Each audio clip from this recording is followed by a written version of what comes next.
పూర్తిగా అనౌన్స్ చేయలేదు కదా ముందు.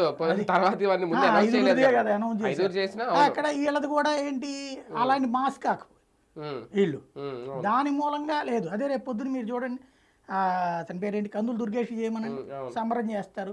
అదే. బొలిశెట్టి శ్రీనివాస్కి చేయమనండి సంబరం చేస్తారు.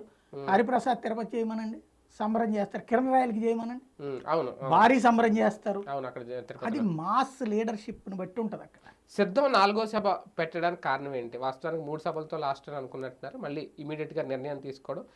ఒక కీలక ప్రకటన, మేనిఫెస్టో లాంటిది ప్రకటించడానికేనా? లేదంటే ఇంకా వాళ్ళ బలం, వాళ్ళ సత్తా చూపించాలనుకుంటుందా వైసీపీ? ఈ సిద్ధం సభలు పెట్టకముందు సైకలాజికల్గా ఒక అయోమయంలో ఉన్నారు వైఎస్ఆర్ కాంగ్రెస్ పార్టీ కార్యకర్తలు. ఎందుకంటే ఈ 4.5 ఏళ్ల నుంచి లేదా ఈ 4 సంవత్సరాలు 9 నెలల నుంచి తెలుగుదేశం అనుకూల మీడియా రోజు అయిపోయింది జగన్ పని అంటూ ఉండటం వల్ల వీళ్ళు దాన్ని తిట్టుకుంటూ అయినా చదువుతూ ఉండటం మూలంగా సైకలాజికల్గా జగన్ పని అయిపోయింది అనేటువంటిది వాళ్ళు కూడా ప్రిపేర్ అయిపోయారు. ఈవెన్ గ్రౌండ్ లెవెల్లో మౌత్ పబ్లిసిటీ ఇంపాక్ట్ ఇదంతా.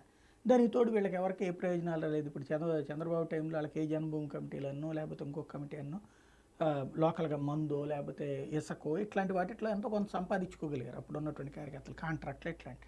ఇప్పుడు వీళ్ళకైతే పెద్దగా డబ్బులు రాలేదు. కొంతమంది పని చేయించినటువంటి వాళ్ళకి కూడా బిల్లులు రాకపోవడం ఇట్లాంటి ఒక అయోమయ వ్యవస్థలో అసలు జగన్తో గెలుస్తాడా ఇంకా అయిపోయిందని వీళ్ళే ఫీల్ అవ్వడం బిగిన్ చేశారు.